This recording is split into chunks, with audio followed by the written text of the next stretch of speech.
Hello everyone, welcome to Eureka classes. आज की class में अपन डिस्कशन करने जा रहे हैं आरबीएससी बोर्ड एग्जाम बायोलॉजी का एक मॉडल पेपर है जो अपने 2026 के एग्ज़ाम के लिए है। और ये जो पेपर बनाया गया है बिल्कुल बोर्ड एग्ज़ाम के पैटर्न के ऊपर बनाया गया है। बिल्कुल 56 नंबर का पेपर बनाया गया है। जितने एमसीक्यू होने चाहिए उतने ही एमसीक्यू लिए गए हैं। जिस चैप्टर में से एमसीक्यू बनने चाहिए बस उसी चैप्टर के एमसीक्यू है। और इस मॉडल पेपर का ये अपना लास्ट मॉडल पेपर होने जा रहा है। इस मॉडल पेपर का जो लेवल है ना ज़्यादा टफ है न ज़्यादा इजी है, बिल्कुल मॉडरेट लेवल का ये मॉडल पेपर है जो आपकी बहुत हेल्प करने वाला है कि कौन कौन से चैप्टर में से कैसे कैसे एमसीक्यू आ सकते हैं, निबंधात्मक प्रश्न कैसे बन सकते हैं, लघुरात्मक प्रश्न कैसे बन सकते हैं, दीर्घ उत्तरीय प्रश्न कैसे बन सकते हैं, अति लघुरात्मक प्रश्न, रिक्त स्थान कौन से चैप्टर में कितने बन रहे हैं और कैसे बन रहे हैं। इससे अपने को बहुत ज़्यादा हेल्प मिलने वाली है। और आपने पूरा सिलेबस पढ़ रखा है तो आप एक बार इन क्वेश्चनों को देखना जरूर, इनका सॉल्यूशन जरूर सुनना। जैसे अपन 18 एमसीक्यू करेंगे तो उन 18 एमसीक्यू में डायरेक्ट आंसर तो अपन करने वाले नहीं है। इसका बाकायदा सॉल्यूशन करेंगे कि एक क्वेश्चन में अपने को उसी चैप्टर में कोई नया एमसीक्यू बन जाए तो वो इन्फॉर्मेशन भी मिल जाए। एक रिक्त स्थान से 2-3 रिक्त स्थान अपन और बनाने का प्रयास करेंगे। तो आइए सबसे पहले अपने एक एक क्वेश्चन को डिस्कशन करने जा रहे हैं। सबसे पहले सेक्शन ए है अपना, जिसमें 18 एमसीक्यू अपने को टोटल मिलने वाले हैं। आधा नंबर का हर एक एमसीक्यू होने वाला है। टोटल मिलाकर के 18 एमसीक्यू के अपने 9 नंबर जाएंगे। अब जैसे सबसे पहला क्वेश्चन लिया है अपन ने, निम्नलिखित में से प्री भ्रूण पोष पाया जाता है। In which of the following perisperm is found? चुकंदर, बीटरूट, मटर या पी प्लांट, मूंगफली, ग्राउंडनट, सूरजमुखी या सनफ्लावर।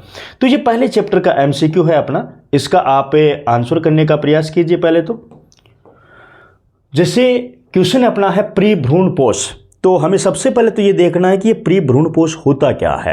ये जो न्यूसेलस होता है उस न्यूसेलस का अवशेषी भाग होता है और ये भ्रूण को पोषण प्रदान करता है। ये जो प्री भ्रूण पोष है, ये जो संरचना है, ये इसकी उत्पत्ति जो होती है वो निषेचन से पहले हो जाती है आवृतबीजी पादपों में। और इसका जो प्लॉइडी लेवल होता है वो डिप्लॉइड होता है, 2n होता है। तो ये जो प्री भ्रूण पोष है, जो न्यूसेलस का अवशेषी भाग है, बचा हुआ भाग होता है, ये इन चारों एग्जाम्पल में किस में मिलता है अपने को? तो चुकंदर, मटर, मूंगफली और सूरजमुखी। एनसीईआरटी ने प्री भ्रूण पोष से रिलेटेड 2 ही एग्जाम्पल दे रखे हैं। एक तो है चुकंदर जिसको हम बीट रूट बोलते हैं, और एक है ब्लैक पेपर जिसको हम काली मिर्च बोलते हैं। अब यदि 1 नंबर का अति लघुरात्मक क्वेश्चन भी बन जाए कि प्री भ्रूण पोष क्या होता है, कोई एग्जाम्पल बताइए या प्री भ्रूण पोष का एग्जाम्पल बताइए। तो अपने पास में 2 एग्जाम्पल है, चुकंदर जिसको बीट रूट बोलते हैं, ब्लैक पेपर जिसको हम काली मिर्च बोलते हैं। ये 2 ही एग्जाम्पल है जो अपनी एनसीईआरटी के है। बाकी जो मटर है, मूंगफली है, सूरजमुखी है, ये तीनों एग्जाम्पल किससे रिलेटेड होते हैं? ये होते हैं गैर एल्बुमिनस बीज के। गैर एल्बुमिनस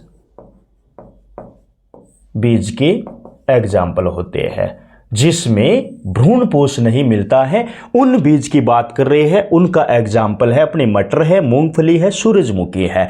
फिर क्वेश्चन कई बार ऐसा भी पूछा जाता है कि निम्न में से एल्बुमिनस सीड के एग्जाम्पल बताओ, एल्बुमिनस बीज के उदाहरण बताओ। तो एल्बुमिनस बीज के जो उदाहरण होते हैं वो अपने होते हैं व्हीट और मेज, गेहूं और मक्का। ये किसके एग्जाम्पल होते हैं? ये एग्जाम्पल होते हैं अपने एल्बुमिनस बीज के। हमारा यहां पे लेना देना ये था कि प्री भ्रूण पोष या पेरिस्पर्म इन चारों में से किसके पास में है, तो अपना आंसर है चुकंदर। और चुकंदर नहीं होता यहां पे तो ब्लैक पेपर या काली मिर्च अपना आंसर जाता। उसके बाद में नेक्स्ट क्वेश्चन की मैं बात करूं, ये भी पहले चैप्टर का ही क्वेश्चन है अपना। भ्रूण कोश में कितने नाभिक होते हैं? भ्रूण कोश एम्ब्रियो सेक में कितने नाभिक या कितने केंद्रक होते हैं? तो सबसे पहले अपन बात करते हैं कि ये जो भ्रूण कोश होता है, ये भ्रूण कोश का जो प्लॉइडी लेवल होता है वो द्विगुणित होता है। दूसरी इसकी खास बात ये होती है कि आवृतबीजी पादपों में ये जो भ्रूण कोश होता है ये किस प्रकार का होता है? ये होता है पॉलीगोनम प्रकार का, पॉलीगोनम प्रकार का। और पॉलीगोनम प्रकार के भ्रूण कोश में 7 तो होती है कोशिकाएं, 7 कोशिकाएं। और इनमें 8 होते हैं केंद्रक, 7 कोशिकाएं और 8 होते हैं केंद्रक। अब क्वेश्चन ये कह रहा है कि इसमें कितने नाभिक या कितने केंद्रक होते हैं, तो केंद्रक की बात की है इसने तो अपना आंसर जाएगा 8 पे, और यदि यहां पे कोशिकाओं की बात करता तो अपना आंसर जाता 7, लेकिन फिलहाल के लिए केंद्रक की बात कर रहा है तो अपना करेक्ट आंसर जाने वाला है 8। अब 8 केंद्रक होते कहां पे है, 7 कोशिकाएं होती है। जैसे कि आप एम्ब्रियो सेक का डायग्राम देखते हो तो उसमें ऊपर की तरफ अपने 3 प्रतिमुखी कोशिकाएं होती है, जहां पे 2 पे पोलर न्यूक्लियाई होती है जो सेंट्रल सेल होती है, और नीचे एक अंडक कोशिका होती है और 2 सहायक कोशिका होती है। तो इन केंद्रकों का अरेंजमेंट कैसे रहता है, 3 + 2 + 3 = 8। तो ये टोटल केंद्रक अपने कितने जा रहे हैं, 8 केंद्रक जा रहे हैं। ये 2 क्वेश्चन पूछे जाते हैं अपने पहले ही चैप्टर से, आवर्तबीजी पादपों में लैंगिक जनन, sexual reproduction in angiosperm plant वाले चैप्टर के 2 MCQ है। उसके बाद में ये पहली बार हो रहा है कि ह्यूमन रिप्रोडक्शन से इस बार 3 MCQ पूछे जाएंगे अपने से। पहला MCQ अपने ह्यूमन रिप्रोडक्शन में लिया है कि जाइगोट या युग्मनज में गुणसूत्रों की संख्या कितनी होती है। 23 दे रखा है, 46 दे रखा है, 44 दे रखा है और 92 गुणसूत्र दे रखे हैं।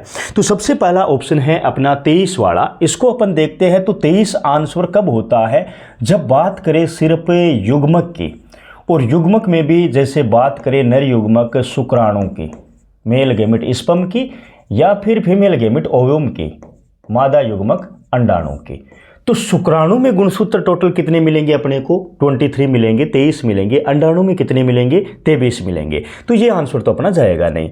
44 वाला आंसर तब आएगा, ये होते हैं मनुष्य में एलिंग गुणसूत्रों की संख्या, एलिंग गुणसूत्रों की संख्या। इसमें लिंग गुणसूत्र शामिल नहीं होते हैं, इसमें XY ये शामिल नहीं होते हैं। 22 जोड़ी अपने में एलिंग गुणसूत्र होते हैं, 1 जोड़ी अपने में लिंग गुणसूत्र होते हैं। तो 44 आंसर तब आएगा जब अगला पूछेगा एलिंग गुणसूत्रों की संख्या क्या होती है। 92 गुणसूत्र सेल डिवीजन की बात करते हैं तो ये रेप्लिकेशन के एस फेज में अपने को जरूर देखने को मिल सकता है, बाकी 92 गुणसूत्र नहीं देखने को मिलते हैं। अब जाइगोट कब बनता है, जब शुक्राणु फैलोपियन ट्यूब में जाकर के अंडाणु से मिलता है। तो अंडाणु के पास में टोटल 23 क्रोमोसोम होते हैं, शुक्राणु के पास में टोटल 23 क्रोमोसोम होते हैं।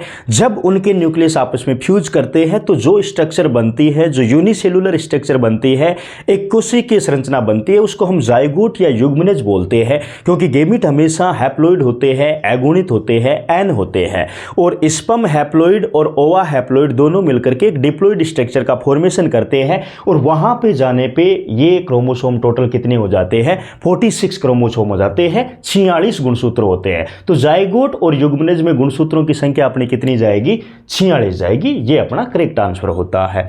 उसके बाद में नेक्स्ट क्वेश्चन की बात करें तो ये भी ह्यूमन रिप्रोडक्शन का ही है। मनुष्य के शुक्राणु की गति के लिए कौन सा भाग उत्तरदायी होता है।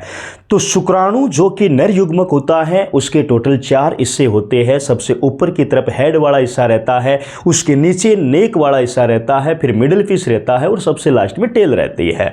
अब इसमें जो शीर्ष वाला भाग होता है, अब इस शीर्ष वाले भाग में या तो न्यूक्लियस मिलेगा, केंद्रक मिलेगा, और केंद्रक में आनुवंशिक पदार्थ मिलेगा, और शीर्ष भाग पे एक केप लाइक स्ट्रक्चर होती है, टोपी नुमा संरचना होती है। उस टोपी नुमा संरचना को हम क्या बोलते हैं, एक्रोसोम बोलते हैं, अग्रपिंडक बोलते हैं। और दूसरा अग्रपिंडक है। तो ये अग्रपिंडक किस में देखने को मिलता है, ये शीर्ष भाग में ही देखने को मिलता है। इस एक्रोसोम का निर्माण जो होता है, जैसे नया MCQ अपन तैयार करें यहाँ से, तो एक्रोसोम का निर्माण कहाँ से होता है, एक्रोसोम का निर्माण होता है गोल्जी काय से, गोल्जी काय से। और इससे एक्रोसोम का जो कार्य होता है वो क्या होता है, एक एंजाइम स्रावित करता है, ये हाइल्यूरोनिडेज, हाइल्यूरोनिडेज एंजाइम का श्रावण करता है ये। और ये हाइल्यूरोनिडेज एंजाइम क्या करता है, जब अंडाणु के संपर्क में शुक्राणु आता है तो अंडाणु की परत का अपगठन करने के लिए या उसको घोलने के लिए इसका इस्तेमाल किया जाता है ताकि शुक्राणु है वो अंडाणु में प्रवेश कर सके। उसके बाद में मध्य भाग होता है, तो मध्य भाग में शुक्राणु के मध्य भाग में कौन सा कोशिकांग देखने को मिलता है, सूत्रकणिका या फिर माइटोकॉन्ड्रिया देखने को मिलता है। अब ये जो माइटोकॉन्ड्रिया है इसका शुक्राणु में क्या काम होता है, तो ये गति करते हुए शुक्राणुओं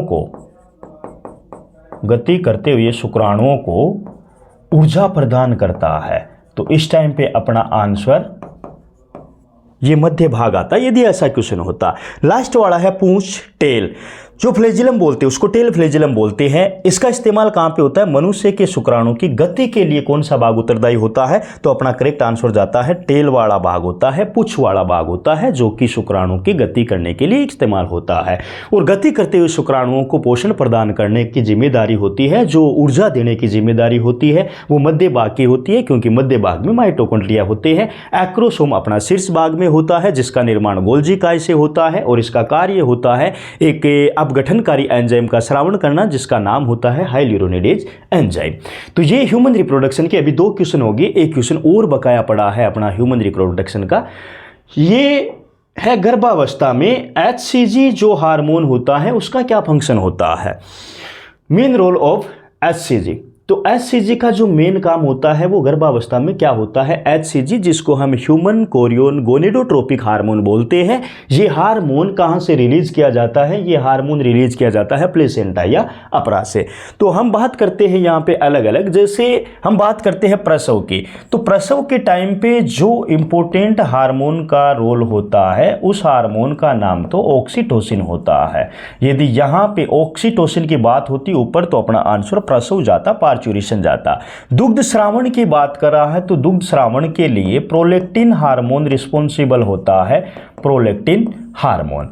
अब ये दुग्ध श्रावण की बात करें तो प्रोलैक्टिन हार्मोन है, और दुग्ध निष्कासन की बात करें, दुग्ध निष्कासन की इजाकुलेशन की बात करें तो अपना आंसर जाता है ऑक्सीटोसिन। अंडोत्सर्ग की बात करें तो अंडोत्सर्ग तो गर्भावस्था से पहले होता है, क्योंकि गर्भ धारण करने के बाद में ओव्यूलेशन की प्रोसेस चलती नहीं है। और ये जो अंडोत्सर्ग होता है ये कौन से दिन चलता है, ये 14वें दिन चलता है मेंस्ट्रुअल साइकिल के। और यहाँ पे जो रिस्पॉन्सिबल हार्मोन होता है वो ल्यूटिनाइजिंग हार्मोन होता है, LH हार्मोन होता है। हमसे पूछा गया है कि HCG क्या काम करेगा प्रेगनेंसी के बाद में, गर्भावस्था के दौरान क्या करेगा, तो वो कार्पस ल्यूटियम को बनाए रखता है, क्योंकि कार्पस ल्यूटियम का काम होता है प्रोजेस्टेरोन हार्मोन का श्रावण करना। और प्रोजेस्टेरोन हार्मोन क्या करता है, प्रेगनेंसी को मेंटेन रखता है, गर्भावस्था को बनाए रखता है। लेकिन जब मेंस्ट्रुअल साइकिल होता है उस टाइम पे तो कार्पस ल्यूटियम बनती है, तो वहां से प्रोजेस्टेरोन निकल जाता है। गर्भावस्था के बाद में कार्पस ल्यूटियम को मेंटेन रखने की जिम्मेदारी किसकी होती है, ह्यूमन कोरियोनिक गोनेडोट्रोपिक हार्मोन की होती है, HCG की होती है, जो प्लेसेंटा से रिलीज किया जाता है। कार्पस ल्यूटियम क्या करेगा, ये प्रोजेस्टेरोन की मात्रा को सही बनाए रखेगा जिससे कि प्रेगनेंसी मेंटेन बनी रहे। तो ये अपने ह्यूमन रिप्रोडक्शन के 3 क्वेश्चन अपने हो गए हैं, जिनका अलग अलग डिस्कशन भी अपन ने कर लिया है। उसके बाद में नेक्स्ट जो चैप्टर रहता है वो रहता है अपना रिप्रोडक्टिव हेल्थ, जनन स्वास्थ्य, जो कि 2 ही नंबर का चैप्टर है, जिसमें एक रिक्त स्थान, एक MCQ और एक अतिलोगात्मक क्वेश्चन आता है। अब जो MCQ बनता है, जैसे कि मान लो मैंने एक MCQ बना लिया है, गर्भ निरोधक का उद्देश्य होता है एम ऑफ कॉन्ट्रासेप्शन। जो कॉन्ट्रासेप्टिव मेथड्स होते हैं वो किस लिए काम में लिए जाते हैं, तो पहला ऑप्शन दे रहा है गर्भ धारण को बढ़ाना, तो गर्भ धारण को यहां पे बढ़ाया नहीं जाता है, गर्भ धारण को यहाँ पे रोका जाता है। गर्भ धारण बढ़ाने के लिए कॉन्ट्रासेप्टिव मेथड अप्लाई नहीं किए जाते हैं, तो गर्भ धारण को बढ़ाया नहीं जाता है।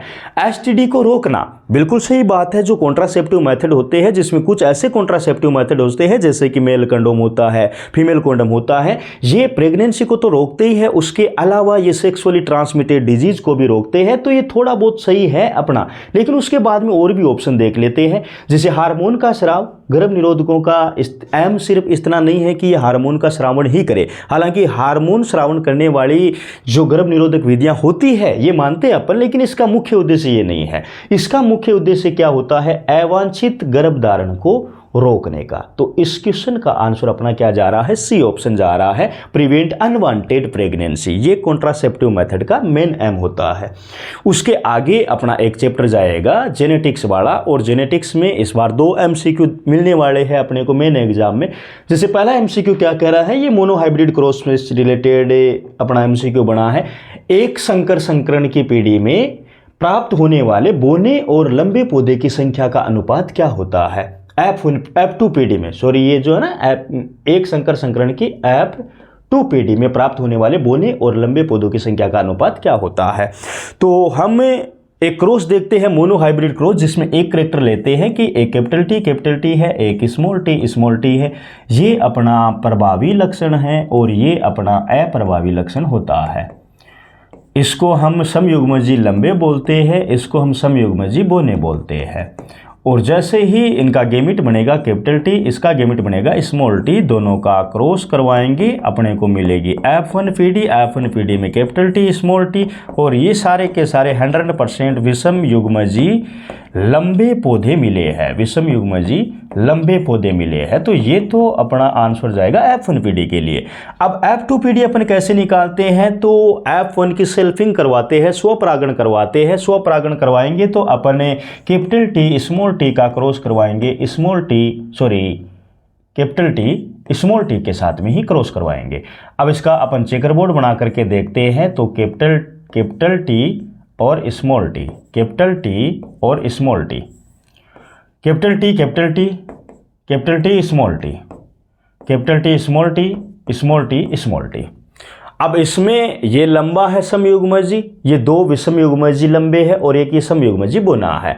क्वेश्चन ये कह रहा है कि प्राप्त होने वाले बोने और लंबे पौधों की संख्या बताइए अपने को। तो पहले इसने क्या पूछा है, बोने पौधे की। तो इस पूरे चेकर बोर्ड में बोना पौधा तो अपने पास में एक ही है और लंबे पौधे 1 2 3 है। तो इसका क्या रेशियो जाएगा अपना फिनोटाइप, 1:3 जाएगा, 1:3 जाएगा। यदि क्वेश्चन में ये होता कि लंबे और बोने पौधे का अनुपात बताओ तो हम 3:1 करते। यदि टेस्ट क्रॉस की बात करता तो अपन 1:1 करते। और 2:1 आता है घातक जीन के लिए।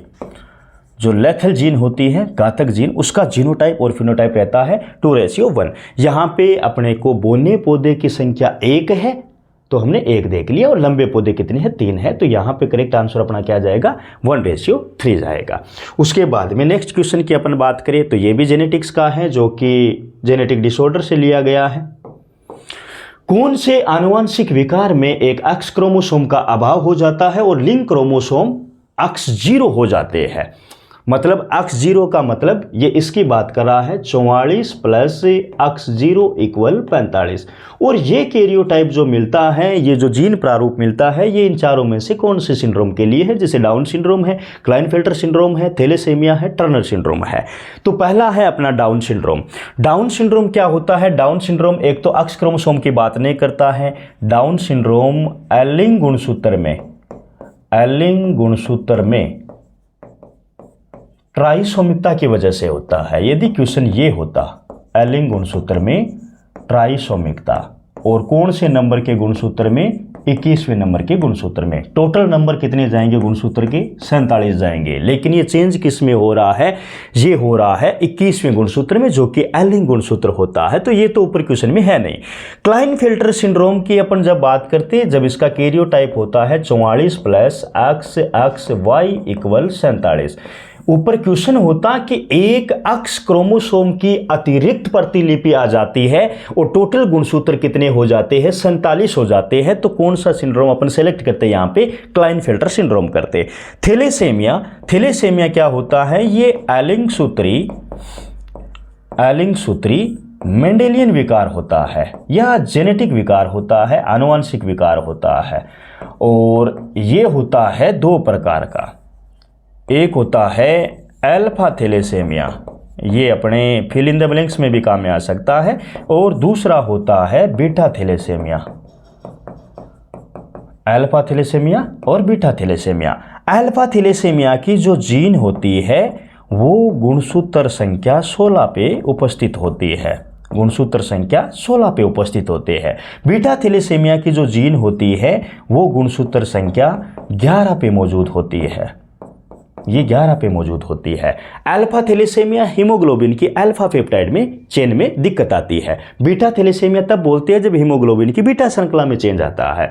चौथा ऑप्शन है अपना टर्नर सिंड्रोम। टर्नर सिंड्रोम एक लिंग गुणसूत्रीय विकार होता है और इसमें क्या होता है, इसमें एक एक्स क्रोमोसोम का अभाव हो जाता है जिसकी वजह से ये अक्ष 0 हो जाते हैं। टोटल गुणसूत्र इसमें 45 हो जाते हैं और ये जो विकार है ये अक्ष गुणसूत्र की मोनोसोमी की वजह से होता है। अक्ष गुणसूत्र की मोनोसोमी की वजह से ये विकार होता है। तो इससे अपन ने 4-5 क्वेश्चन और बना लिए एक क्वेश्चन की हेल्प से। उसके बाद में नेक्स्ट अपन बात करें तो ये है अपना मोलिकुलर बेसिस ऑफ इनहेरिटेंस वाला चैप्टर, वंशागति का आणविक आधार वाला चैप्टर, जिसमें क्वेश्चन बना है प्यूरिन नाइट्रोजनी क्षार है।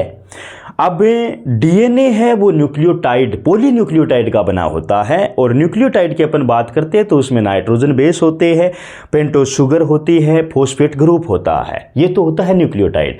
अब इसमें जो नाइट्रोजन क्षारक होते हैं वो 2 प्रकार के होते हैं। कौन कौन से होते हैं, एक तो पिरिमिडिन होता है और एक प्यूरिन होता है। एक तो है अपना प्यूरिन, एक होता है पिरिमिडिन।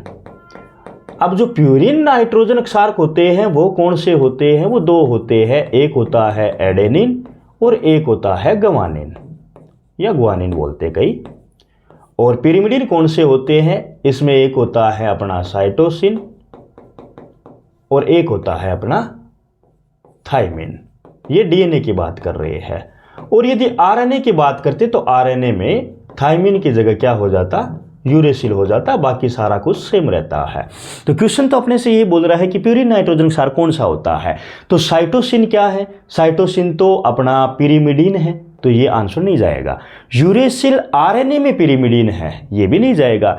थाइमिन डीएनए में पिरिमिडिन है, ये भी आंसर अपना नहीं जाएगा। अपना आंसर ये जाएगा एडेनिन। और एडेनिन की जगह यदि गुआनिन होता तो वो भी अपना आंसर हो सकता था प्यूरिन नाइट्रोजन क्षार के लिए।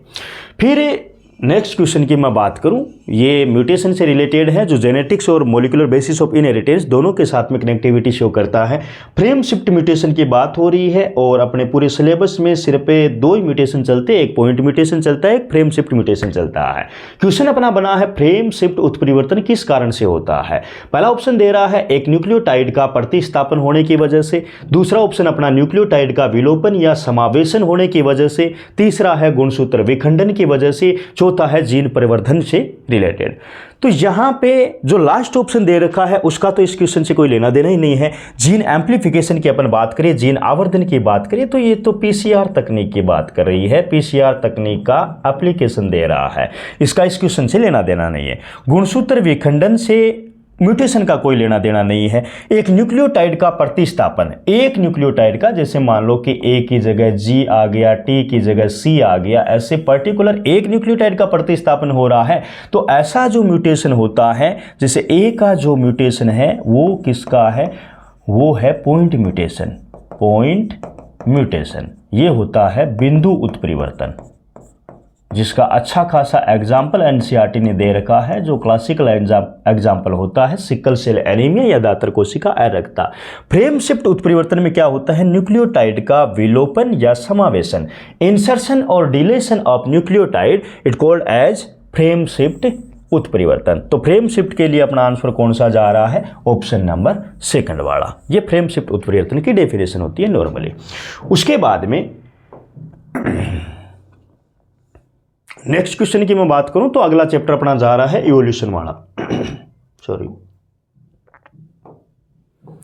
इवोल्यूशन वाले चैप्टर में एक ही एमसीक्यू बनने जा रहा है और वो एमसीक्यू कैसा बना है, निम्न में से कौन सा समझात अंग का उदाहरण है। विच of the following is an example of homologous organ. इनमें से होमोलोगस ऑर्गन कौन सा होता है, पक्षी का पंख और कीट का पंख, मानव का हाथ और घोड़े का अग्रपाद, मछली का पंख और व्हेल का फ्लिपर, मानव आंख और ऑक्टोपस आंख। तो सबसे पहले तो अपन ये देखते हैं कि जो समझात अंग होते हैं वो क्या होते हैं।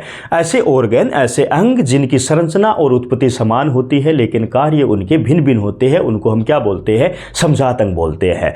ऐसे अंग जिनकी उत्पत्ति व संरचना भिन्न भिन्न होती है लेकिन उनके कार्य समान होते हैं उनको हम समरूप या एनालॉगस ऑर्गन के नाम से जानते हैं। तो सबसे पहला ऑप्शन दे रखा है पक्षी का पंख और कीट का पंख। दोनों का ही काम क्या होता है, उड़ने का होता है, लेकिन इनकी संरचना कैसी होती है, भिन्न भिन्न होती है। तो ये किसका एग्जाम्पल हुआ है, ये समवर्ती, समरूप या तुल्य रूपी अंग का एग्जाम्पल हुआ है। मानव का हाथ और घोड़े का अग्रपाद, human hand and horse forelimb, ये किसका एग्जाम्पल है, इनकी उत्पत्ति समान होती है लेकिन काम इनके भिन्न भिन्न होते हैं। तो ये किसका एग्जाम्पल हुआ है, ये समजात का हुआ है, होमोलोगस ऑर्गन का हुआ है। मछली का पंख और व्हेल का फ्लिपर, ये किसका एग्जाम्पल है, ये तुल्य रूपी या एनालॉगस ऑर्गन या समरूप अंग का एग्जाम्पल है। मानव आंख और ऑक्टोपस आंख दोनों का काम देखने का है लेकिन उनकी उत्पत्ति भिन्न हुई है। तो ये कैसे अंगों का एग्जाम्पल हुआ है, तुल्य रूपी अंगों का एग्जाम्पल हुआ है। क्वेश्चन ने अपने से क्या डिमांड की है, क्वेश्चन अपने से होमोलोगस ऑर्गन की बात कर रहा है, समजात अंग का एग्जाम्पल मांग रहा है।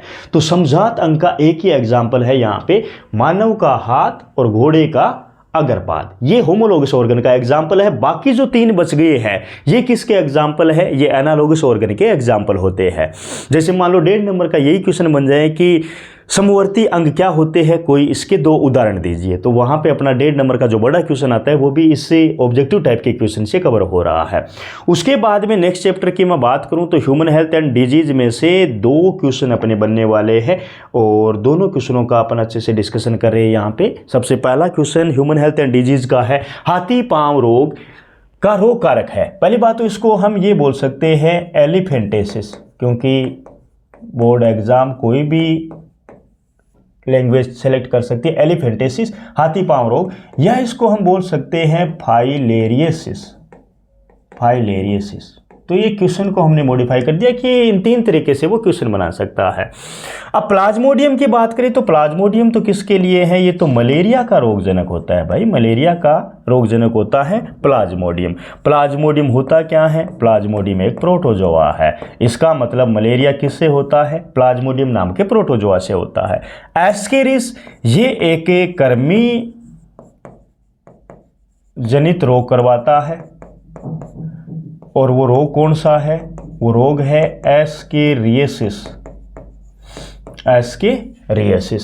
और इसका जो रोगजनक होता है वो क्या होता है, वो होता है एस्केरिस लुम्बिकोइडिस, लुम्बिकोइडिस,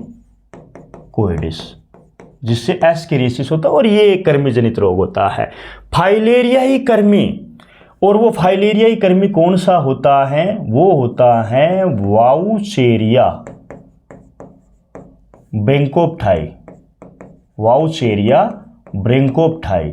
ये क्या है, ये फाइलेरियसिस एलिफेंटेसिस हाथी पांव रोग का रोगजनक होता है। तो अपने से क्वेश्चन यही तो बोल रहा है, हाथी पांव रोग का रोग कारक कौन सा होता है, तो अपना आंसर करेक्ट किया जा रहा है फाइलेरिया कृमि या फाइलेरिया वर्म। अमीबा बचा है और ये अमीबा की एक ऐसी स्पीशीज, पहली बात तो अमीबा क्या होता है, प्रोटोजोआ होता है, और इसकी एक स्पीशीज होती है एंट अमीबा, एंट अमीबा स्टोलिटिका, एंट अमीबा स्टोलिटिका। और ये कौन सा रोग उत्पन्न करती है, ये अमीबाइसिस, अमीबाइसिस, जिसको कई बार हम ये भी बोल सकते हैं अमीबिक पेचिस। इसका रोगजनक कौन है, जो 25 में पूछा हुआ क्वेश्चन है ये, इसका रोगजनक कौन होता है, एंट अमीबा स्टोलिटिका, जो कि अमीबाइसिस कोज करवाता है। एलिफेंटेसिस रोग जो कि एक फाइलेरिया कृमि होता है जिसका नाम वाउचेरिया ब्रिंकोप्टाई होता है, उसकी वजह से होता है। एस्केरिस एक कृमि है और ये एक एस्केरियासिस नाम को वो एस्केरियासिस रोग को उत्पन्न करवाता है और इसका रोगजनक क्या होता है, एस्केरिस लुम्बिकोइडिस। प्लाज्मोडियम एक प्रोटोजोआ है जो कि क्या कोज करवाता है, मलेरिया। दूसरा question human health and disease का, कि शरीर की रक्षा के लिए बने बनाए प्रतिरक्षी सीधे ही शरीर को दिए जाते हैं तो वह प्रतिरक्षा कहलाती है। सक्रिय प्रतिरक्षा, निष्क्रिय प्रतिरक्षा, जन्मजात प्रतिरक्षा, अर्जित सक्रिय प्रतिरक्षा। तो सक्रिय प्रतिरक्षा जब यदि ऐसा होता है क्वेश्चन, टीकाकरण से प्राप्त होने वाली प्रतिरक्षा, तो हमारा आंसर जाता सक्रिय प्रतिरक्षा। लेकिन शरीर की रक्षा के लिए बने बनाए प्रतिरक्षी सीधे ही शरीर को दिए जाते हैं, तो ये जो एग्जाम्पल बता रहा है ये है निष्क्रिय प्रतिरक्षा का, पैसिव इम्यूनिटी का, जो बिल्कुल एनसीईआरटी की लाइन से उठाया गया क्वेश्चन है। ये शरीर की रक्षा के लिए बने बनाए प्रतिरक्षी सीधे ही शरीर को दिए जाते हैं, तो वह कहलाती है निष्क्रिय प्रतिरक्षा, पैसिव इम्यूनिटी कहला रही है। उसके बाद में नेक्स्ट क्वेश्चन की मैं बात करूं तो ये माइक्रोब्स इन ह्यूमन वेलफेयर, मानव कल्याण में सूक्ष्म जीव, जहां से अपना एक ही एमसीक्यू बनने जा रहा है और वो एमसीक्यू है अपना सूक्ष्म जीव जिसका उपयोग जैव उर्वरक के रूप में किया जाता है। तो यहाँ पे ट्राइकोडर्मा दे रखा है, पेनिसिलियम नोटेटम दे रखी है, साइनोबैक्टीरिया दे रखा है, लैक्टोबैसिलस दे रखा है। अपने को सिलेक्ट करना है कि इनमें से जैव उर्वरक के रूप में कौन सा सूक्ष्म जीव है। तो पहला ऑप्शन दे रखा है ट्राइकोडर्मा। ट्राइकोडर्मा क्या होती है? जैव नियंत्रण के तहत ट्राइकोडर्मा नामक कवक का उपयोग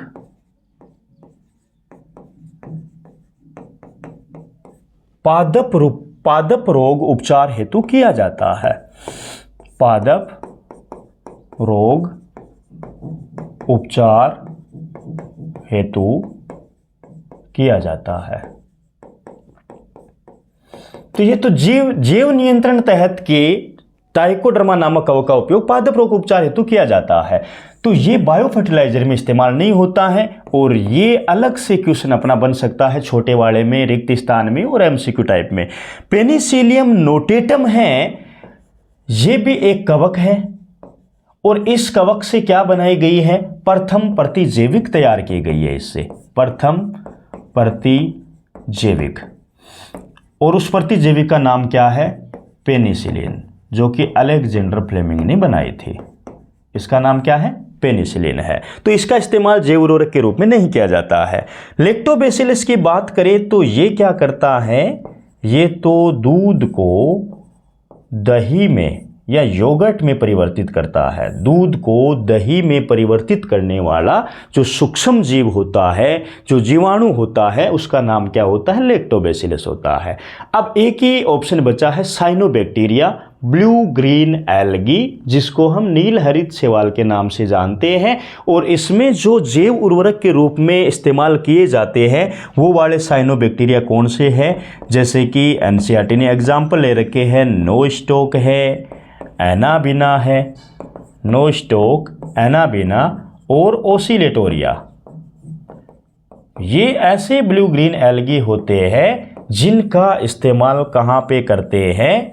जैव उर्वरक के रूप में करते हैं, जो नाइट्रोजन फिक्सेशन करते हैं, नाइट्रोजन का स्थिरीकरण करते हैं। तो उस सूक्ष्म जीव का नाम अपना क्या जा रहा है? साइनोबैक्टीरिया जा रहा है।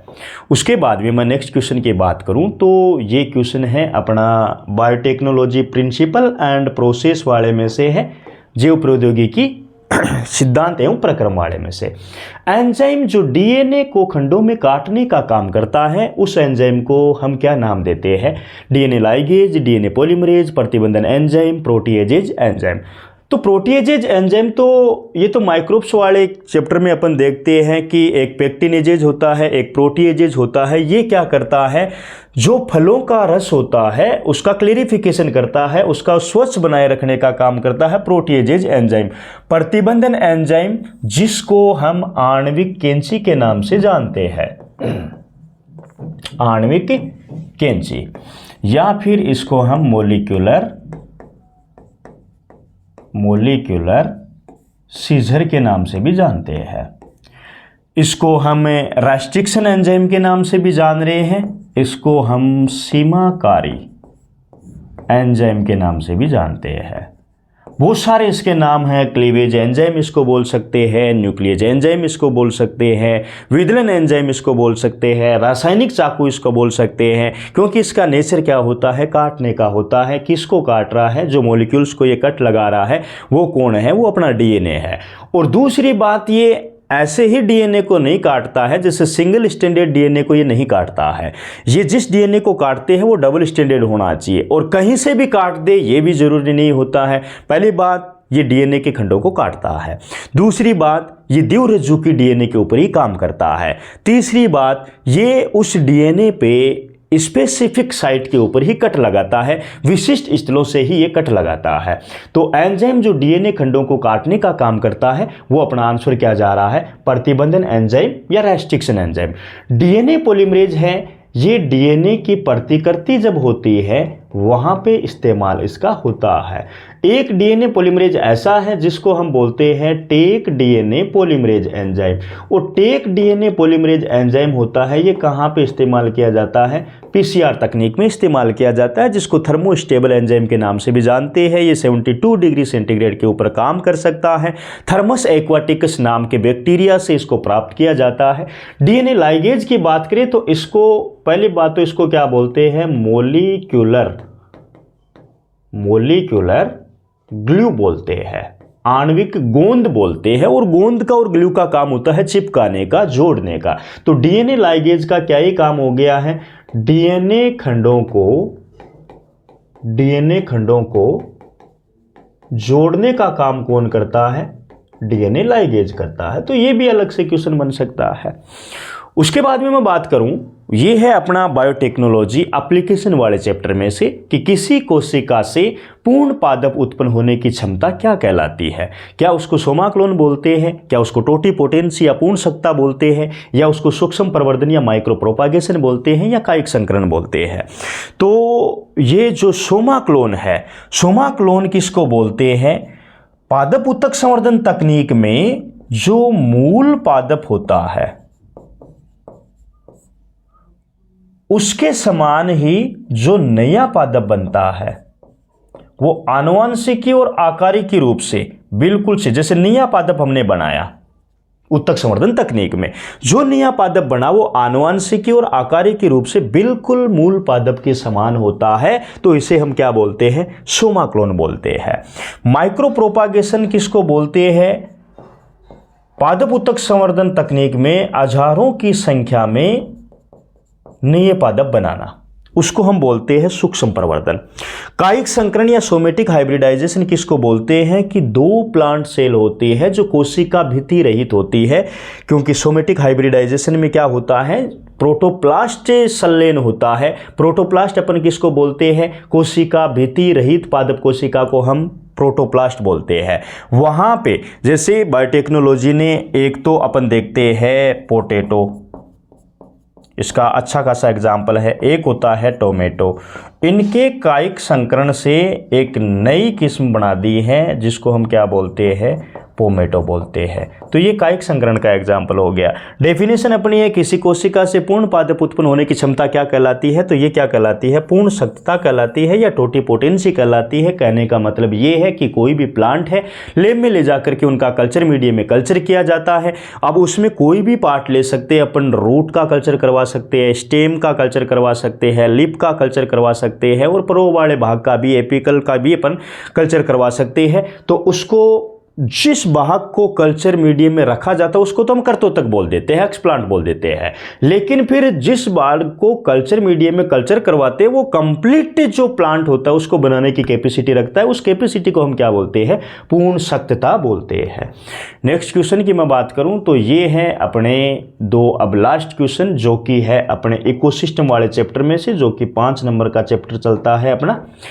खाद्य श्रृंखला में हरे पादपों का स्तर क्या होता है। जो हरे पादप होते हैं वो उत्पादक होते हैं कि प्राथमिक उपभोक्ता होते हैं कि द्वितीयक उपभोक्ता होते हैं कि अपघटक होते हैं। तो ये हम अच्छे तरीके से जानते हैं कि जो हरे पादप होते हैं, ग्रीन प्लांट होते हैं, वो हमेशा क्या होते हैं, वो प्रोड्यूसर होते हैं, वो उत्पादक होते हैं। उत्पादकों के ऊपर जो निर्भर रहते हैं, जो सबसे पहले निर्भर रहेंगे उनको प्राथमिक उपभोक्ता, प्राथमिक उपभोक्ता पे जो निर्भर रहेंगे द्वितीयक उपभोक्ता, और सबसे लास्ट में क्या होता है, अपघटन होता है। तो करेक्ट आंसर अपना जा रहा है, खाद्य श्रृंखला में हरे पादपों का स्तर क्या होता है, उत्पादक या प्रोड्यूसर। नेक्स्ट क्वेश्चन है अपना, उत्पादकों द्वारा प्रकाश संश्लेषण से बनी कुल जैव मात्रा में से श्वसन में उपयोग हुई ऊर्जा घटाने के बाद शेष जैव मात्रा क्या कहलाती है। तो यहां पे अपने 4 ऑप्शन है।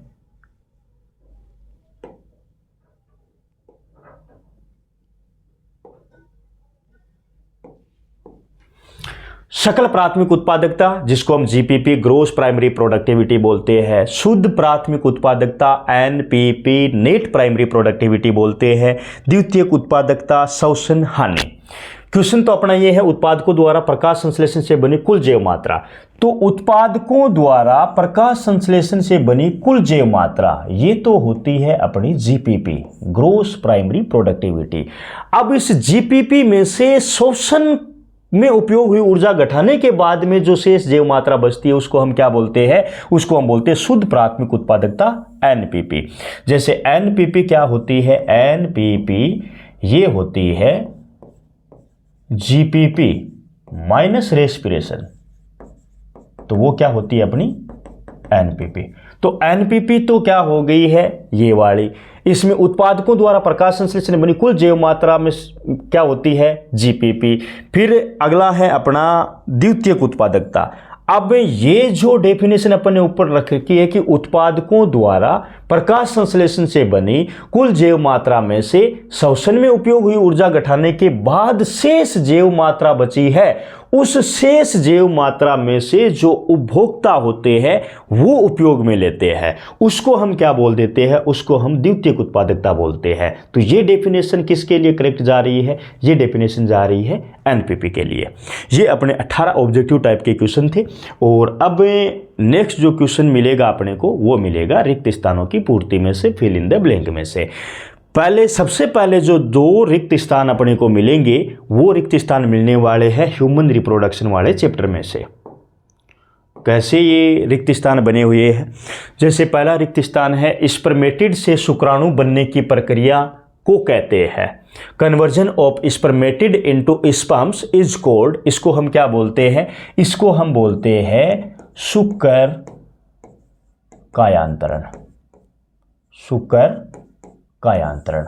और इंग्लिश की मैं बात करूं तो इसको क्या बोल देंगे अपन, स्पर्मियोजेनेसिस, स्पर्मियोजेनेसिस। यदि यहां पे ये होता कि स्पर्मेटोगोनिया से स्पर्म बन रहे हैं, तो स्पर्मेटोगोनिया से जब स्पर्म बनते हैं उसको हम स्पर्मेटोजेनेसिस बोलते हैं, लेकिन यहां पे स्पर्मेटिड से शुक्राणु बढ़ रहे तो उसको हम शुक्र कायांतरण या स्पर्मियोजेनेसिस बोलते हैं। और यदि सेटोली सेल से स्पर्म रिलीज किए जा रहे हैं और एपिडिडिमिस में पहुंच चुके हैं वो, तो उसको हम बोलते हैं स्पर्मिएशन। और ये अपना आंसर जा रहा है स्पर्मियोजेनेसिस, जो कहां से निकल रहे हैं, स्पर्मेटिड से, मतलब शुक्राणु पूर्वी से शुक्राणु बनने की प्रक्रिया क्या कहलाती है, शुक्र कायांतरण या स्पर्मियोजेनेसिस कहलाती है। दूसरा क्वेश्चन है अपना, अंडोत्सर्ग के बाद अंडाणु को फैलोपियन नली का रिक्त स्थान भाग ग्रहण करता है। जैसे अंडोत्सर्ग होता है तो अंडाशय से अंडाणु बाहर निकलता है। अब बाहर निकलता है तो उसको फैलोपियन ट्यूब में सबसे पहले कौन सा हिस्सा होता है जो कि उसको फैलोपियन ट्यूब में लाता है, तो इसका जब अपन आंसर करेंगे तो इसका आंसर करेंगे अपन फिम्बरी। अब इसके दो आंसर कर सकते हैं, या तो अपन फिम्बरी कर सकते हैं या फिर इसका आंसर कर सकते हैं अपन इनफंडिबुलम, इनफंडिबुलम। और ये जो फिम्बरी होती है ये क्या होती है, ये फिंगर लाइक प्रोजेक्शन होते हैं फैलोपियन ट्यूब में, फिंगर लाइक प्रोजेक्शन होते हैं, अंगुली नुमा प्रवर्धन होते हैं जो क्या करते हैं, अंडाशय से अंडाणुओं को फैलोपियन ट्यूब में लाते हैं। फिर रिप्रोडक्टिव हेल्थ का ये एमसीक्यू है, आईवीएफ द्वारा बने भ्रूण को फैलोपियन नली में स्थानांतरित करने की प्रक्रिया को क्या कहते हैं। इसी क्वेश्चन को मैं चेंज करूं कि आईवीएफ द्वारा बने भ्रूण को गर्भाशय में स्थानांतरित करने की प्रक्रिया को क्या कहते हैं।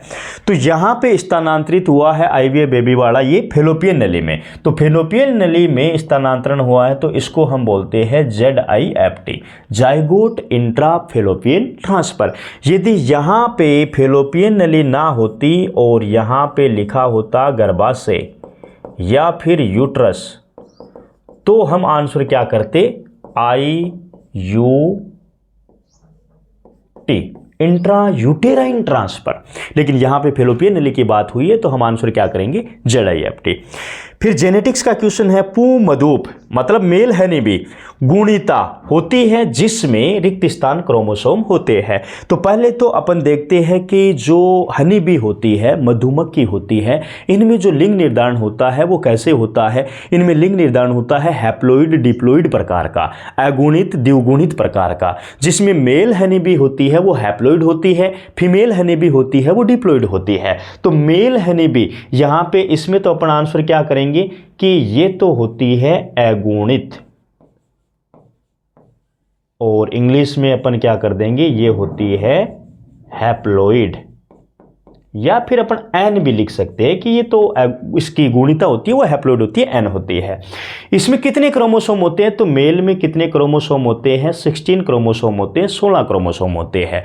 अब ये सेम क्वेश्चन अपन चेंज करते हैं मादा मधुप के लिए। तो मादा मधुप द्विगुणित होती है जिसमें 32 क्रोमोसोम होते हैं। लेकिन यहां पे अपने को मेल हनी बी के बारे में पूछा है तो अपन आंसर क्या करेंगे, अगुणित और 16 क्रोमोसोम होते हैं। नेक्स्ट रिक्त स्थान की मैं बात करूं तो ये रिक्त स्थान बना है वंशागति के आणविक आधार वाले चैप्टर में से, मोलिकुलर बेसिस ऑफ इनहेरिटेंस में। यदि एक वंशागत उत्परिवर्तन जनसंख्या में उच्च आवृत्ति में मिलता है तो इसे DNA रिक्त स्थान कहते हैं। If an inheritable mutation is observed in population at high frequency, it is called DNA polymorphism। इसको हम क्या बोलते हैं, DNA polymorphism, और हिंदी में अपन इसको क्या बोलेंगे, DNA बहुरूपता, DNA बहुरूपता। ये इसका करेक्ट आंसर जा रहा है। फिर एवोल्यूशन का रिक्त स्थान बना हुआ है, निएंडरथल मानव का मस्तिष्क आयतन लगभग कितना होता है, तो लगभग अपन बोल सकते हैं 1450 सीसी।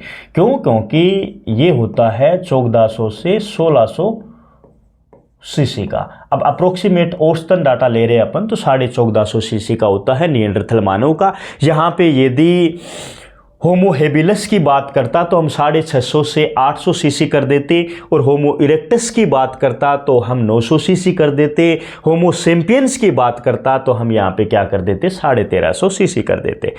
फिर नेक्स्ट क्वेश्चन है अपना, ये भी एवोल्यूशन का ही है, कि जनसंख्या में किसी जीन की आवृत्ति में यादृच्छिक परिवर्तन को कहा जाता है।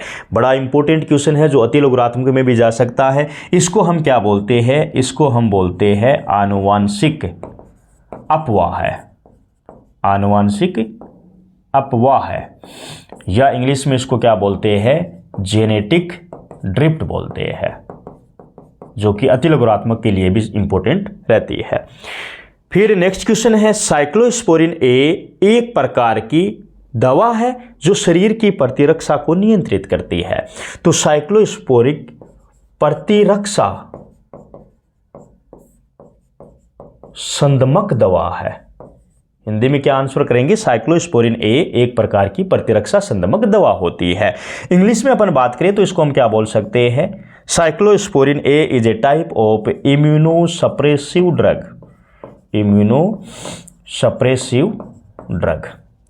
अब ये जो साइक्लोस्पोरिन ए है ये क्या होता है, ये एक बायोएक्टिव मॉलिक्यूल्स होता है, और इसका जो सोर्स होता है वो ट्राइकोडर्मा पोलिस्पोरम नाम की फंगस होती है, कवक होती है, जिससे क्या प्राप्त होता है, साइक्लोस्पोरिन ए।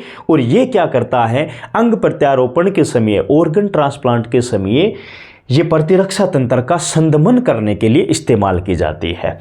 उसके बाद में नेक्स्ट रिक्त स्थान की मैं बात करूं तो 2 रिक्त स्थान अपने बचे हैं अब लास्ट के, जो बायोटेक्नोलॉजी में से दिख रहे अपने को। एगारो जेल इलेक्ट्रोफोरेसिस एक ऐसी तकनीक है जिसका उपयोग अणुओं को उनके आकार और विद्युत आवेश के आधार पर पृथक करने के लिए किया जाता है। तो एगारोजे जेल इलेक्ट्रोफोरेसिस एक ऐसी तकनीक है। तो इसमें क्या होता है, जैसे अपने से कोई डायरेक्ट पूछते कि जेल इलेक्ट्रोफोरेसिस में क्या होता है, तो जेल इलेक्ट्रोफोरेसिस एक ऐसी तकनीक होती है जिसमें डीएनए खंडों का पृथक्करण किया जाता है। डीएनए खंडों को अलग अलग किया जाता है। किस बेसिस पे उनको अलग अलग किया जाता है, उनकी साइज और उनके चार्ज के बेसिस के ऊपर, आकार और आवेश के आधार पर उन डीएनए खंडों का अलग अलग किया जाता है, उनको पृथक्करण किया जाता है। उस तकनीक को हम क्या बोलते हैं, जेल इलेक्ट्रोफोरेसिस तकनीक। और इस तकनीक में कौन सी जेल यूज होती है, एगारोज जेल होती है। एगारोज जेल का सोर्स क्या होता है, समुद्री घास होता है, सीवीड्स बोल सकते हैं अपन। तो यहाँ पे अपने को सिर्फ इतना करना है कि ये कौन से अणुओं को अलग अलग करता है, ये डीएनए अणुओं को अलग अलग करता है। लास्ट क्वेश्चन है अपना, वे जीव जिन्हें किसी अन्य प्रजाति का जीन अंतः स्थापित किया गया हो और जिनमें वह जीन स्थायी रूप से उपस्थित हो, उन्हें कहा जाता है। तो ये तो जेनेटिकली मॉडिफाइड ऑर्गेनिज्म की बात हो रही है, लेकिन जेनेटिकली मॉडिफाइड ऑर्गेनिज्म प्लांट और एनिमल दोनों के लिए होता है। यहां पे पूछा जा रहा है वे जीव, हाँ यहाँ पे जीव की बात कर रहे हैं, तो यहाँ पे अपन दो आंसर दे सकते हैं। एक तो अपन यहाँ पे जीएमओ भी दे सकते हैं, तो भी कोई गलत नहीं है। और दूसरा हम यहाँ पे ट्रांसजेनिक जंतु भी बोल सकते हैं कि ये डेफिनेशन किसके लिए बनाई गई है, ये ट्रांसजेनिक जंतु की डेफिनेशन बनाई गई है। अब रिक्त स्थान 10 अपन ने कर लिए हैं, 18 एमसीक्यू भी कर लिए हैं। अब 10 आने वाले हैं अति लघुरात्मक क्वेश्चन, जिनको भी अपन देख लेते हैं।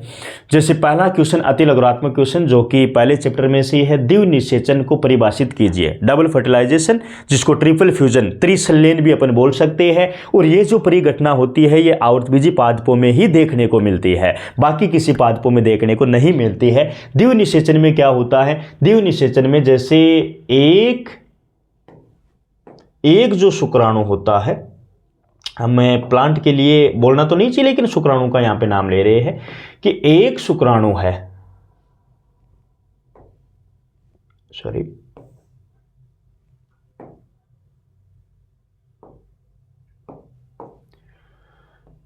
पहला जो शुक्राणु है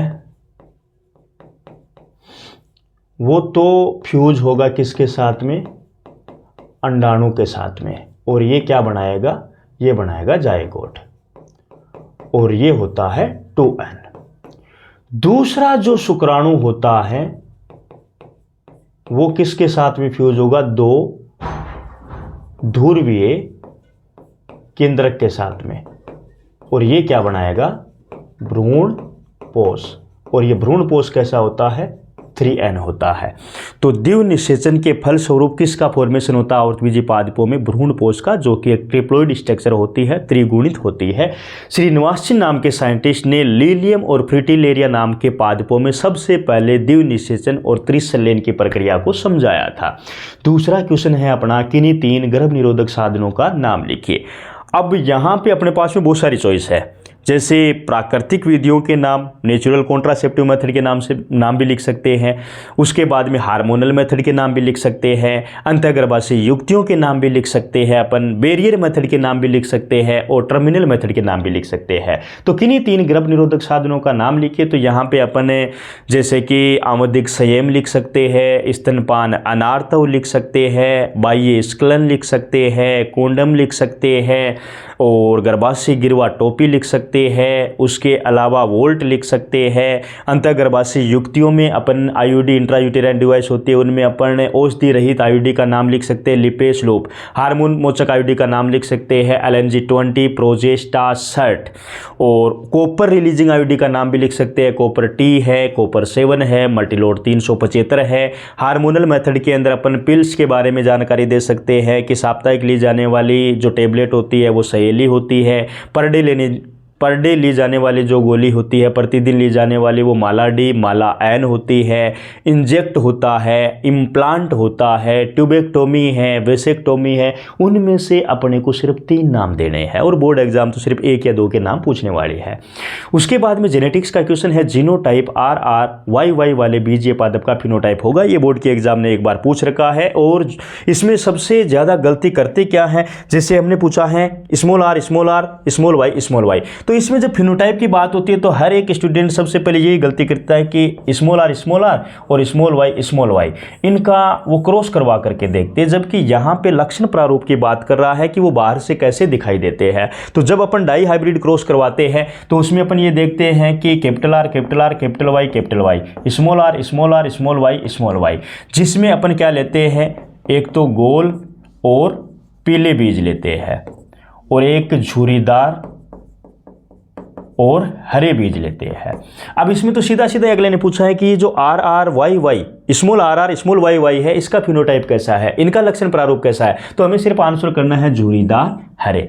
यदि कैपिटल आर कैपिटल वाई होता तो इसका फिनोटाइप क्या होता, गोल और पीले। यदि कैपिटल आर और स्मॉल वाई होता तो हम क्या कर देते, गोल और हरे। तो अब कैसे भी करके अगला क्वेश्चन बनाए, अपने को सिर्फ इनके कैरेक्टर के बारे में जो बाहर से जैसे दिखाई देते हैं बस उतना डिस्कशन करना होता है।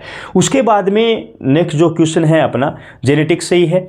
दातर कोशिका अरक्तता क्या है। दातर कोशिका अरक्तता, जिसको हम सिकल सेल एनीमिया भी बोलते हैं, इसमें क्या होता है, इसमें ये पॉइंट म्यूटेशन का एग्जाम्पल होता है। इसमें बीटा श्रृंखला में, हीमोग्लोबिन की बीटा श्रृंखला में 6th पोजीशन के ऊपर जो ग्लूटामिक अमाइनो एसिड होता है वो वेलिन में बदल जाता है, जिसकी वजह से पॉइंट म्यूटेशन होता है और उसकी वजह से आरबीसी का जो जीवन काल होता है वो 120 दिन की बजाय 90 दिन का हो जाता है। आरबीसी का आकार गोल होने के बजाय हंसियाकार शेप में हो जाता है, रक्त की कमी आ जाती है। ऐसी डिजीज को हम बोलते हैं दातर कोशिका अरक्तता या सिकल सेल एनीमिया।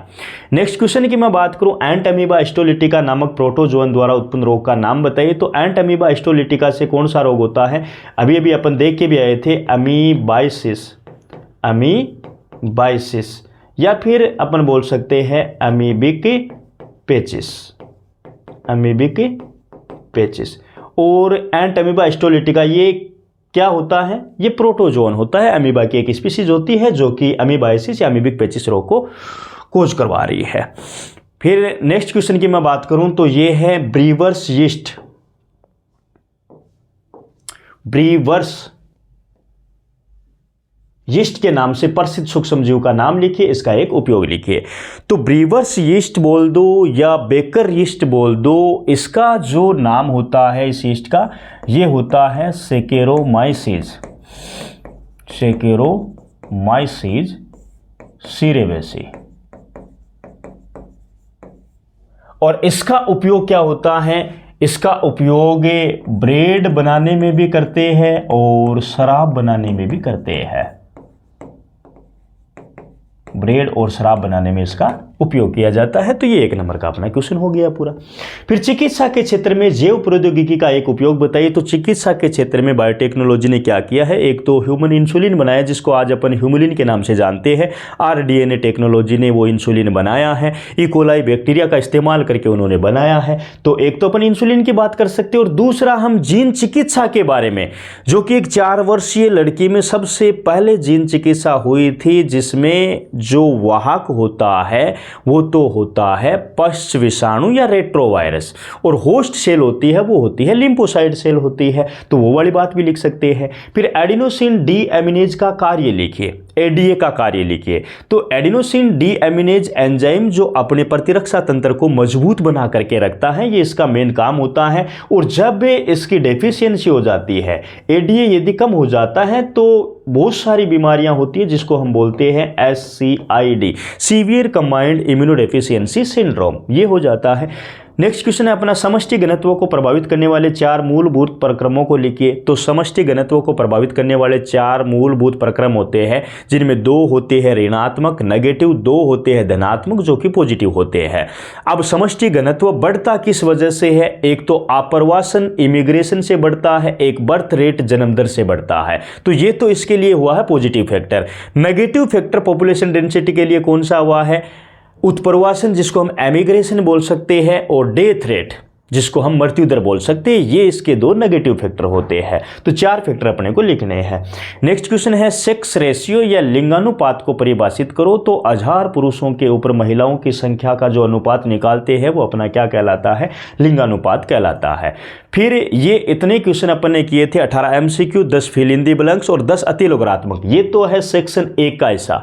अब सेक्शन बी में अपने को कैसे क्वेश्चन मिलेंगे, सेक्शन बी में अपने को फिर से 10 क्वेश्चन मिलेंगे शायद, जिसमें हर एक क्वेश्चन कितने नंबर का होगा, 1.5 नंबर का क्वेश्चन होगा।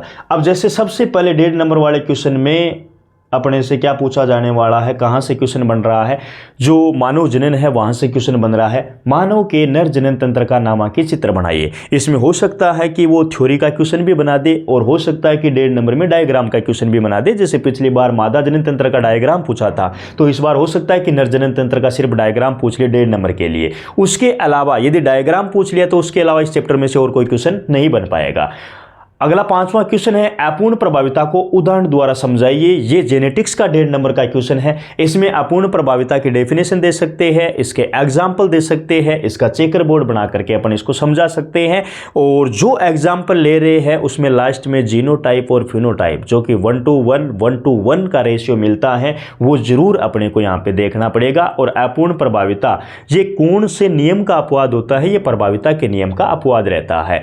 फिर मॉलिक्यूलर बेसिस ऑफ इनहेरिटेंस में क्वेश्चन बना है कि डीएनए में अनुलेखन इकाई के भागों के नाम लिखिए और अनुलेखन इकाई का आरेखीय चित्र बनाइए। तो इस बार इस चैप्टर में से भी 1.5 नंबर के लिए डायग्राम भी पूछा जा सकता है, डायग्राम के साथ में थ्योरी भी पूछी जा सकती है और अलग से थ्योरी का 1.5 नंबर का क्वेश्चन भी बन सकता है। तो जैसे डीएनए में अनुलेखन इकाई के भागों की अपन बात करें तो सबसे पहले प्रमोटर होता है, फिर संरचनात्मक जीन होती है, फिर टर्मिनेटर या समापक होता है। और डायग्राम अपन बनाए तो जैसे इस हिसाब का एक डायग्राम दे रखा है अपनी एनसीईआरटी ने, जिसमें सबसे पहले क्या होता है, प्रमोटर होता है, उसके बाद में क्या होता है लास्ट में टर्मिनेटर, और यहाँ पे बीच में क्या होती है स्ट्रक्चरल जीन होती है। और ये टोटल मिलाकर के एक 1.5 नंबर का क्वेश्चन दे रहा है। फिर इवोल्यूशन की अपन बात करें तो इवोल्यूशन में जीवन की उत्पत्ति के संबंध में मिलर के प्रयोग का वर्णन कीजिए। अब जितना अपन पढ़ते हैं, अनुकूली विकिरण हमने पढ़ रखा है, समजात अंग पढ़ रखा है, समरूप अंग पढ़ रखे हैं, उसके अलावा हार्डी वेनबर्ग अपन ने पढ़ रखा है, पूरा ह्यूमन इवोल्यूशन पढ़ रखा है। सारी बातें पढ़ने के बाद में क्वेश्चन अपने को एग्जाम में एक ही मिलता है, वो अपने को आता है कि नहीं आता है। अब जैसे इसमें क्वेश्चन डाल दिया है कि जीवन की उत्पत्ति के संबंध में मिलर के प्रयोग का वर्णन कीजिए। तो फिलहाल इस चैप्टर के लिए इंपॉर्टेंट क्या होने जा रहा है, मिलर का एक्सपेरिमेंट होने जा रहा है। इसमें एक तो डायग्राम दे रखा है, या तो आप 1.5 नंबर के लिए सिर्फ डायग्राम बना सकते हो, या फिर इसमें थ्योरी भी लिख सकते हो कि जीवन की उत्पत्ति से रिलेटेड मिलर ने एक सिद्धांत दिया, एक प्रयोग किया है। उस प्रयोग में उन्होंने कौन कौन सी गैस ली है, जैसे कि उन्होंने अमोनिया ली है, उन्होंने मैथेन ली है, उन्होंने H2 ली है और वाटर वेपर या जलवाष्प को लिया है। और उन गैसों का मिश्रण प्राप्त करके उन्होंने आगे जाकर के कुछ अमाइनो एसिड का मिश्रण मिला, और वो अमाइनो एसिड कौन से होते हैं, एलानिन और ग्लाइसिन नाम के अमाइनो एसिड होते हैं, वो इन्होंने प्राप्त किए हैं। ऐसी लैंग्वेज आप बना सकते हो। फिर नेक्स्ट क्वेश्चन है, दंड विलोडक होज बायोरिएक्टर का नामांकित चित्र बनाइए। Draw a level diagram of start tank bioreactor. अपनी एनसीईआरटी ने 2 बायोरिएक्टर दे रखे हैं, जिनमें से दोनों बायोरिएक्टर के डायग्राम एनसीईआरटी इसमें बोर्ड एग्जाम ने पूछ रखे हैं। जो सबसे ज्यादा और सबसे कॉमन रहता है वो टैंक वाला बायोरिएक्टर, वो साधारण विलोडक होज होता है, वो बार बार में पूछ लिया है। यहां पे हमने लिया है दंड विलोडक होज बायोरिएक्टर। तो इसमें आपको कौन सा डायग्राम बनाना है, क्योंकि दोनों डायग्राम आपने देख रखे। इसमें एक तो ऐसा कोई डायग्राम है जिसमें ऊपर मोटर लगी हुई रहती है, ये वाला डायग्राम इसमें नहीं बनाना है। इसमें जो ये वाला डायग्राम दे रखा है इस हिसाब का, ये डायग्राम अपने को बनाना है बायोरिएक्टर का।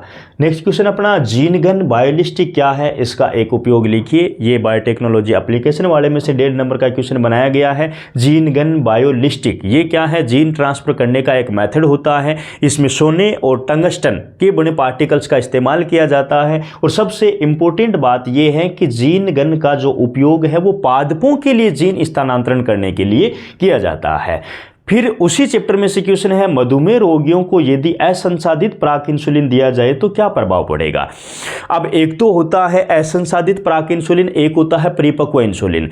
अब असंसाधित प्राक इंसुलिन क्या होता है, इसमें 3 पॉलीपेप्टाइड चेन होती है, A, B और C। और ये जो इंसुलिन होता है ये निष्क्रिय अवस्था में पाया जाता है। A और B ये सक्रिय में होता है। इसका मतलब सक्रिय में अब्सेंट कौन है, C पेप्टाइड है, और निष्क्रिय में प्रेजेंट कौन है, अतिरिक्त पेप्टाइड, जिसको हम C पेप्टाइड बोलते हैं। अब यदि असंसाधित प्राक इंसुलिन है तो उसमें A, B और C पेप्टाइड चेन पाई जा रही है जो कि निष्क्रिय अवस्था में होते हैं। और उस इंसुलिन को यदि अपन पेशेंट को देते हैं तो उसके ऊपर कोई इफेक्ट नहीं पड़ेगा। यदि उसके ऊपर इफेक्ट डालना है तो उसमें से C पेप्टाइड को अपने को अलग करना पड़ेगा, तब जाकर के वो मैच्योर इंसुलिन में होगा और वो से कुछ ना कुछ इफेक्ट अपने को देखने को जरूर मिलेगा। नेक्स्ट क्वेश्चन की मैं बात करूं, परभक्षण तथा परजीविता में अंतर, ये है पॉपुलेशन एंड ऑर्गेनिज्म वाले चैप्टर में से कि परभक्षण तथा परजीविता में अंतर बताइए। तो आप इनकी टेबल बनाओगे, परभक्षण की डेफिनेशन लिखोगे, परजीविता की डेफिनेशन लिखोगे, परभक्षण का एग्जाम्पल लिखोगे और परजीविता का एग्जाम्पल लिखोगे। 1.5 नंबर के लिए 2 अंतर आपको लिख करके आने हैं। जैव विविधता के जातीय क्षेत्र संबंध प्रतिरूप को परिभाषित कीजिए। एक साइंटिस्ट है अलेक्जेंडर वोन हम्बोल्ट नाम के साइंटिस्ट, जिन्होंने क्या किया है, जातीय क्षेत्र संबंध के बारे में बताया है कि जितना ज्यादा एरिया बढ़ेगा उतनी ही विविधता बढ़ने वाली है, लेकिन कुछ सीमा तक। उनके लिए उन्होंने ग्राफ के द्वारा इनको समझाया है और एक इनकी अच्छी खासी इक्वेशन या समीकरण दे रखी है, S = CA⁻Z।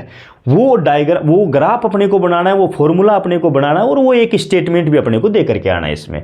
फिर जैव विविधता का संरक्षण कितनी प्रकार से किया जाता है, किसी जीव को विलोपन के संकट से बचाने के लिए किस प्रकार से संरक्षण करेंगे। लैंग्वेज इसकी बढ़ी जा रही है, लेकिन हमें सिर्फ इतना जवाब देना है कि जैव विविधता का संरक्षण हम 2 प्रकार से कर सकते हैं, सविस्थानीय संरक्षण और बहिस्थानीय संरक्षण।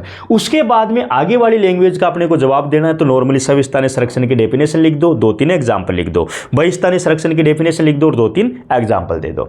ये अपना सेक्शन बी भी कंप्लीट है। फिर सेक्शन सी के जो क्वेश्चन है वो क्वेश्चन आएंगे अपने 3-3 नंबर वाले, और इसमें चॉइस भी अपने को दी जाती है। अब वो 3-3 नंबर वाले चॉइस वाले जो चैप्टर है वो कौन से है, जैसे पहला चैप्टर है अपना पुष्पीय पादपों में लैंगिक जनन, सेक्स और रिप्रोडक्शन इन एंजियोस्पर्म प्लांट। प्राग स्त्रीकेसर संकर्षण पारस्परिक क्रिया को विस्तार से समझाइए और इसका चित्र बनाइए, ये अपना 3 नंबर का है। इसके अथवा में मादा युग्मकोद्भिद के विकास की क्रिया विस्तार से समझाइए और इसका चित्र बनाइए।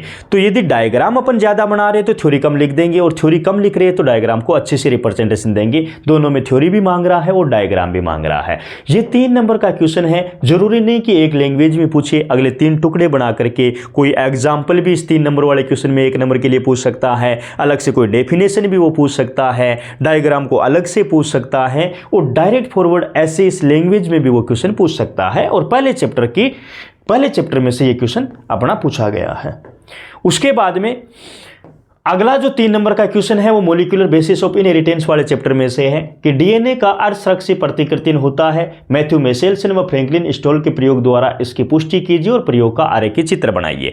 आपको प्रूव करके दिखाना है, और प्रूफ भी किसके अकॉर्डिंग करके दिखाना है, मैथ्यू मेसेल्सन और फ्रैंकलिन स्टॉल के अकॉर्डिंग। डायग्राम भी बनाना और कुछ लैंग्वेज लिखनी, उसके अलावा और कुछ नहीं लिखना। इसके अथवा में क्वेश्चन बन रहा है डीएनए एक आनुवंशिक पदार्थ है, इसकी पुष्टि हर्शे व चेस के प्रयोग द्वारा कीजिए और प्रयोग का आरेखीय चित्र बनाइए। इस बार के लिए मोस्ट इंपोर्टेंट क्वेश्चन है। यदि बड़े क्वेश्चन बोर्ड एग्जाम डालेगी तो ये इंपॉर्टेंट है, वरना वो पूरे चैप्टर में से छोटे छोटे पॉइंट कहीं से भी डाल सकती है, फिर तो कोई बड़े वाले क्वेश्चन का लेना देना ही नहीं रहेगा। वो कोई अमाइनो एसिड का नाम पूछ लेगा, वो कोई बंध का नाम पूछ लेगा, है कोई एंजाइम का नाम पूछ करके वो 3 टुकड़े बना सकता है और डायग्राम भी पूछ सकता है। फिर मानव कल्याण में सूक्ष्म जीव वाले chapter, microbes in human welfare वाले चैप्टर में से भी 3 नंबर का क्वेश्चन बनेगा। जैसे कि 3 नंबर का क्वेश्चन इस हिसाब से टुकड़े में डाल देगा वो कि प्रतिजैवी को परिभाषित करो, आधा नंबर। कवक का नाम लिखिए जो पेनिसिलिन उत्पन्न करता है, आधा नंबर। प्रतिजैविकों के द्वारा उपचारित किन्हीं 2 रोगों के नाम लिखिए, 1 नंबर। और जीवाणु भोजिका नामक के चित्र बनाइए, 1 नंबर। तो छोटे छोटे क्वेश्चन से उसने 3 नंबर के क्वेश्चन बना लिए। इसके अथवा में किण्वक किसे कहते हैं, आधा नंबर। लैक्टिक अम्ल के औद्योगिक उत्पादन में किस सूक्ष्म जीव का उपयोग किया जाता है, आधा नंबर।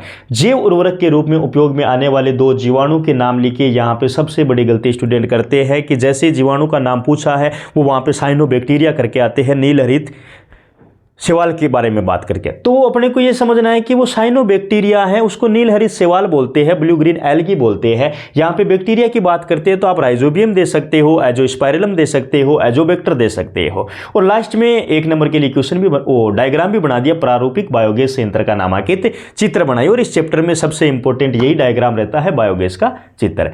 फिर लास्ट है अपना सेक्शन डी, जो 4-4 नंबर के क्वेश्चन देगा निबंधात्मक टाइप के। वो कौन से चैप्टर में से आएंगे, तो 17वां क्वेश्चन अपने को मिलने वाला है ह्यूमन हेल्थ एंड डिजीज में से। और ये क्वेश्चन बना है ड्रग्स में से। कोका एल्केलॉइड या कोकीन किस पादप से प्राप्त किया जाता है, 1 नंबर का। ये मानव शरीर पर क्या प्रभाव डालता है, 2 नंबर का। और मॉर्फिन की रासायनिक संरचना लिखिए, 1 नंबर का। तो इसने 3 क्वेश्चन पूछ लिए एक ही क्वेश्चन में और 4 नंबर का क्वेश्चन बना दिया। इसके अथवा में जैसे बोल दिया है टाइफाइड के रोगजनक का नाम दीजिए, 1 नंबर। और मलेरिया परजीवी के जीवन चक्र को नामांकित चित्र की सहायता से समझाइए। प्लाज्मोडियम के जीवन चक्र के बारे में ये बात कर रहा है तो उसको डायग्रामेटिक तरीके से अपन रिप्रेजेंटेशन करके आ रहे हैं, तो थ्योरी अपने को कम लिखनी लिखनी पड़ेगी और 3 नंबर का, तो 3 और 1 टोटल 4 नंबर का है। सबसे लास्ट में जो अपने को क्वेश्चन मिलेगा, जिस टाइम पे एग्जाम टाइम खत्म होगा उस टाइम पे जो क्वेश्चन अपन कर रहे होंगे वो क्वेश्चन अपना मिलेगा अपने को इकोसिस्टम वाले चैप्टर में से, पारितंत्र वाले चैप्टर में से, कि पारिस्थितिक पिरामिड से आप क्या समझते हैं। घास मैदान में जैव मात्रा पिरामिड का वर्णन चित्र की सहायता से कीजिए। इसके अथवा में पारितंत्र को परिभाषित कीजिए, पारितंत्र के विभिन्न घटकों को संक्षिप्त में समझाइए और विभिन्न पोषण स्तरों में से होता हुआ ऊर्जा के प्रवाह का आरेखीय निरूपण दर्शाइए। और ये क्वेश्चन किस हिसाब से जाएंगे, 1 to 1 की फॉर्म में जाएंगे। टोटल 4 नंबर के क्वेश्चन पूछे जाएंगे।